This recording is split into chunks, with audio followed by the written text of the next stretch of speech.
வணக்கம். ஆன்லைன் ஸ்கூலுக்கு வரவேற்கிறேன். ராமாயணம் கதை தொடர்ச்சியாக ராமன் சீதை திருமணம் வெகு விமர்சையாக நடைபெற்று முடிந்தது. அதுக்கப்புறம் தசரதன், ராமன், லட்சுமணன், சத்ருகன், பரதன் அவங்க எல்லாமே கொஞ்ச காலத்துக்கு மிதிலையிலே தங்கியிருந்தாங்க. விஸ்வாமித்திரர் ராமனுக்கு வேதங்கள்லேருந்து ராஜ நீதியை கற்றுக் கொடுத்தார். அதுக்கப்புறம் விஸ்வாமித்திரரும் மிதிலையிலிருந்து தவம் செய்வதற்காக இமயமலைக்கு புறப்பட்டு சென்று விட்டார். அதுக்கப்புறம் கொஞ்ச நாள் இருந்ததுக்கப்புறம் அங்கே மிதிலையில் கொஞ்ச நாள் இருந்ததுக்கப்புறம் தசரதர் மன்னரும் அயோத்திக்கு கிளம்பலாம் அப்படிங்கிற நேரம் வந்துட்டு எல்லோரும் கிளம்புங்க அப்படின்னு சொல்கிறாரு. அதுக்கப்புறம் ஜனகர் சீதையை ராமனிடம் ஒப்படைத்து விடுகிறார். அந்த சீதைக்கு தொண்டு செய்வதற்காக 4 பணிப்பெண்கள் மற்றும் பல வகையான சீதனங்களை கொடுத்து வழி அனுப்பி வைக்கிறார். ராமன் சீதையுடன் தனித்தேரில் புறப்பட்டு செல்கிறார்கள். அப்போது அந்த இதை விட்டு கிளம்புறாங்க. மிதிலையை விட்டு தசரதன், ராமன், லட்சுமணன், சத்ருகன், பரதன் அவங்க எல்லாருமே தங்களுடைய இருப்பிடத்திற்கு அயோத்திக்கு கிளம்புறாங்க. போகும்போச்சில் இடப்பக்கத்திலேருந்து காகம் வலப்பக்கத்துக்கு வருது. வலப்பக்கத்திலேருந்து இடப்பக்கம் மயில் அலறிட்டு போகுது. இது என்ன சகுனம் சரியில்லையேன்னு நினச்ச தசரத மன்னர் அவருடைய அந்த சகுனம் பார்க்கக்கூடிய ஜோசியர்கிட்ட கேட்குறாரு. அவர் விளக்குறாரு, இந்த மாதிரி முதல்ல நம்ம இடையூறு வரும், அதுக்கு அப்புறம் சரியாகிடும், நல்ல செயல்களாகவே நடக்கும் அப்படின்னு அவரும் சொல்லி அந்த காட்டுப்பாதையாக நடக்க ஆரம்பிக்கிறாங்க. அப்படி நடந்து போயிட்டே இருக்கும் பட்சத்தில் கொஞ்சம் தூரம் போயிட்டு இருக்கும் பட்சத்தில் ஒரு இடி மின்னலோட ஒரு பயங்கர சத்தம், பூமியே பிளறுத மாதிரி ஒரு சத்தம் கேட்குது. ஒரு ரொம்ப தூரத்துலேருந்து ஒரு ஆள் கையில் கோடாரியோடு நடந்து வர்றாரு. அந்த சம்பவத்தை பார்த்த தசரத மன்னருக்கு ஒரே அதிர்ச்சியாக இருக்குது. எல்லோருக்கும் அங்கே இருக்கிறவங்க எல்லாத்துக்குமே அதிர்ச்சியாக இருக்குது.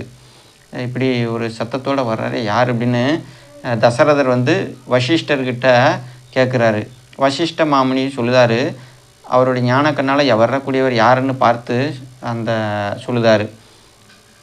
வரக்கூடியவர் காட்டில் வாழக்கூடிய ஜமதக்கனி முனிவர் ரேணுகா தேவியோட பையன் பரசுராமர் வராரு. இவர் மகாவிஷ்ணுவோட அவதாரம், மிக பலசாலி. இவர் ஏன் இவ்வளோ கோபத்தோடையும் ஆக்ரோஷத்தோடையும் வர்றாருன்னா அதுக்கு அந்த கதையை சொல்கிறேன். ஒரு நாள் சத்திரிய வம்சத்தை சார்ந்த கேகேய நாட்டு மன்னன் காந்தர்வ வீரியார்ஜுனன், அந்த காந்தர்வ வீரியார்ஜுனன் தன்னுடைய படைகளோட காட்டுக்கு வர்றாரு. அதாவது ஜமதக்கனி இருக்கக்கூடிய காட்டுக்கு தன்னுடைய படைகளோட வேட்டைக்காக வர்றாரு.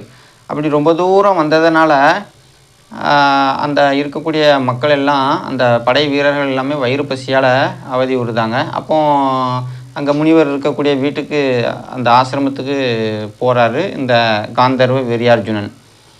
அப்படி போகும்போச்சுல அந்த ஜமதக்கனிக்கிட்ட கேட்குறாரு, ஐயா நாங்கள் இந்த மாதிரி வேட்டைக்கு வந்த இடத்துல எங்களுக்கு ரொம்ப பசியாக இருக்குது, உங்கள் வீட்டில் சாப்பிட்றதுக்கு ஏதாவது கஞ்சோ கூழோ இருந்தால் கொடுங்க, நாங்கள் குடிச்சிட்டு எங்களுடைய பசியை ஆற்றிக்கிடுதோம் ஐயா அப்படின்னு சொல்லுதார்.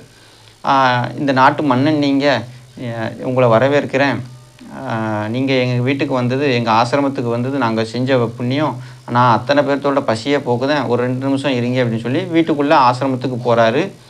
ஆசிரமத்துக்கு உள்ளே போயிட்டு வந்ததுக்கப்புறம் அங்கே வந்தவங்க அத்தனை பேர்த்துக்கும் கல்யாண விருந்து வைக்கிறாரு. அத்தனை சுவையான அறுசுவையான நடு காட்டில் இருக்கிறாங்க. ஏன்னா இவர் ஜமதக்கனி முனிவர் அறுசுவையான உணவு கொடுத்து எல்லாத்தையும் விருந்து உபசரிக்கிறாரு. இதை பார்த்து அத்தனை பேர்த்துக்கும் ஆச்சரியம், எப்படி காட்டுக்குள்ளே இவ்வளவு உணவு கிடைச்சிது, இவர் இவ்வளவு நேரத்தில், இவ்வளோ குறுகிய நேரத்தில் எப்படி சமையல் பண்ண முடிஞ்சுது அப்படின்னு எல்லோரும் ஆச்சரியத்தோடு உணவு உட்கொள்கிறார்கள். அந்த உணவு கொண்டு விருந்து முடிஞ்சதுக்கப்புறம் காந்தர்வ வீரியார்ஜுனன் கேட்குறாரு, ஐயா நீங்கள் காட்டில் இருக்கிறீங்க, எப்படி இவ்வளவு சீரும் சிறப்புமாக எங்களுக்கு இவ்வளவு விருந்து படைக்க முடிஞ்சுது, அங்கே கேட்க யாருக்குமே குறைவு இல்லாமல் நீங்கள் கொடுத்துக்கிட்டு இருந்தீங்க, எங்கள் வயிறும் நிறைஞ்சது, மனசும் நிறைஞ்சது, எப்படி இது பண்ண முடிஞ்சது அப்படின்னு கேட்குறாரு இந்த ஜமதக்கனி முனிவர்கிட்ட.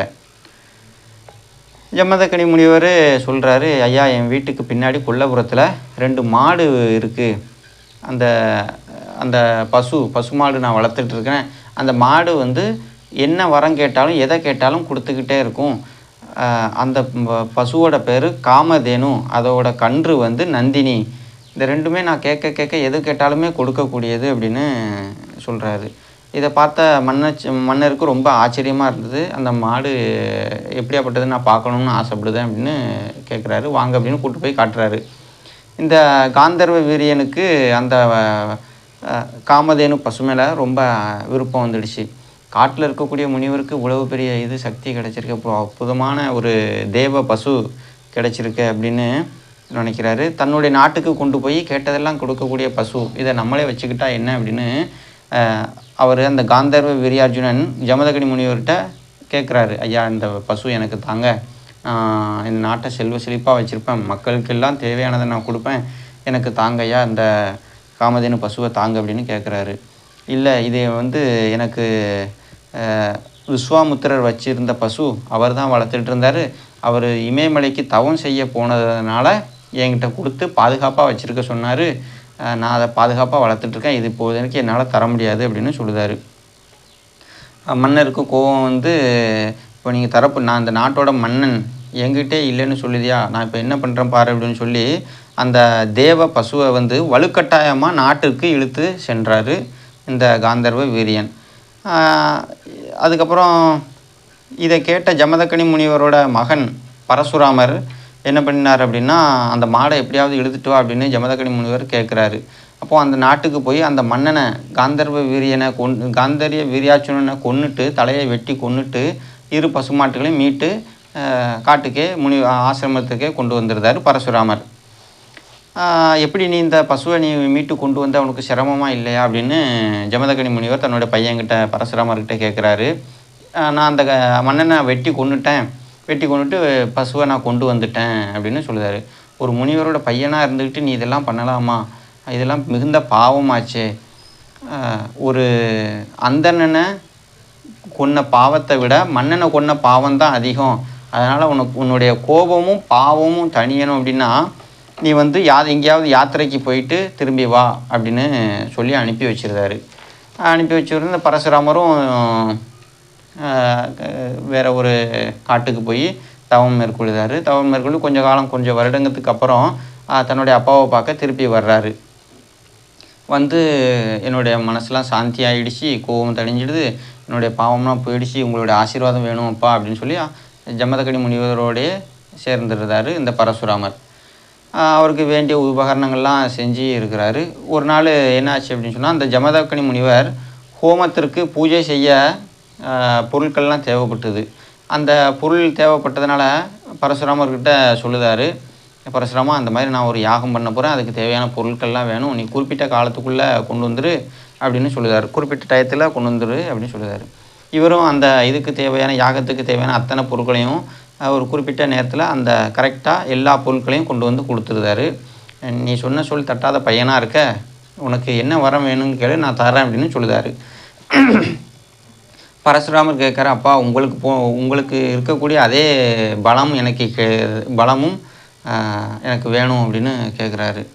அப்போது சரி ஓகேப்பா, நீ சுத்தமானவனாக மாறணும், உனக்கு இன்னும் கோபம் இதெல்லாம் தணியணும், அப்போ நீ இன்னொரு முறை இது போன்ற தவம் செய், பக்கத்தில் இருக்கக்கூடிய ஆற்றுல நின்று நீ தவம் செஞ்சு நான் சொன்ன போச்சில் நீ வந்தால் போதும், நான் உனக்கு என்னுடைய பலத்தை நான் கொடுக்குறேன் அப்படின்னு சொல்லி அனுப்பி வைக்கிறாரு. அப்படியே ஆகட்டும்ப்பா அப்படின்னு பரசுராமர் கிளம்பி போகிறாரு.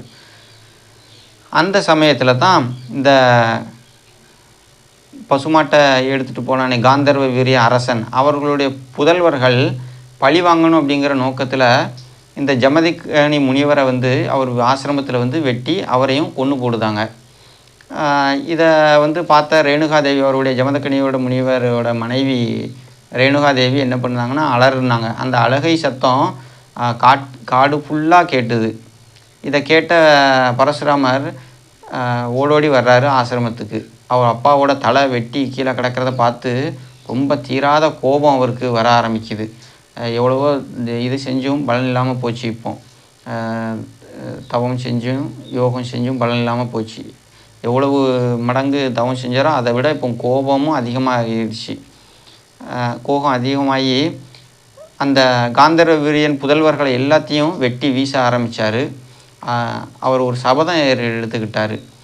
அதாவது இந்த சத்திரிய வம்சத்தை இனி தலைக்க விட மாட்டேன், அவங்கள வேரோட கருவறுப்பேன். 21 தலைமுறைகள் நான் அவர்களை நாசம் செய்வேன், தலைத்து ஓங்காமல், அவர்களை வம்சத்தை தலைத்து ஓங்காமல் நாசம் செய்வேன் அப்படின்னு சபதம் எடுத்து அவர் இருக்கிறார்.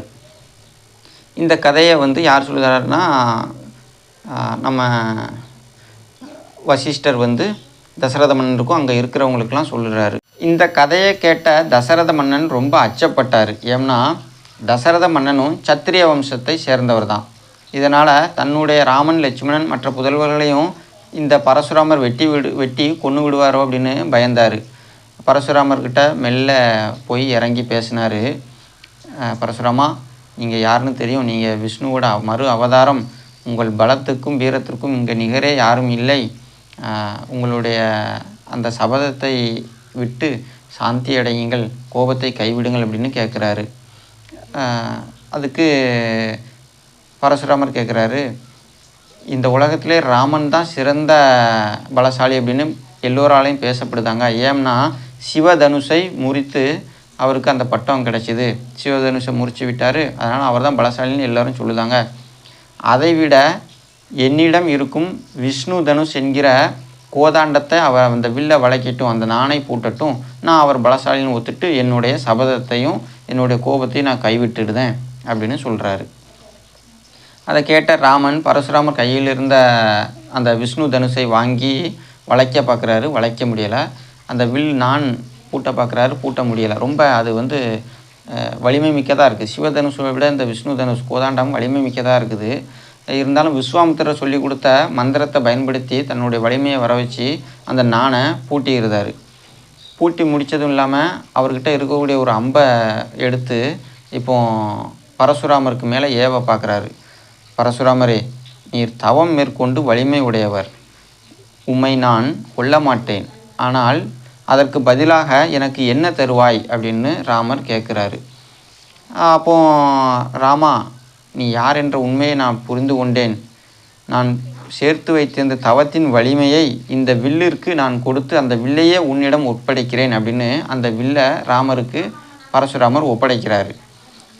ராமன் வணங்கி வாழ்த்தி செல்கிறார் இந்த பரசுராமர்.